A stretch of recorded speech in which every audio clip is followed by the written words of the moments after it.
Hello everyone, welcome back to Web2 app, and in today's video I'm going to show you how to recover deleted photos on iPhone. Sometimes you might accidentally delete pictures that you might actually need. So if you want to recover the deleted photos, you can follow along. First of all, click on your Photos app. Now click on Album. Now scroll down till you see Recently Deleted. Now here you can see recently deleted pictures.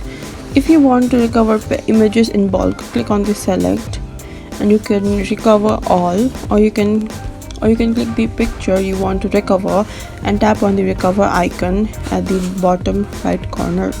Now once you click on recover photo, it is now recovered and now you can view it in normal gallery. But if you have also deleted the images from the recently deleted folder, you can no longer access it if it is not available in your Google backup.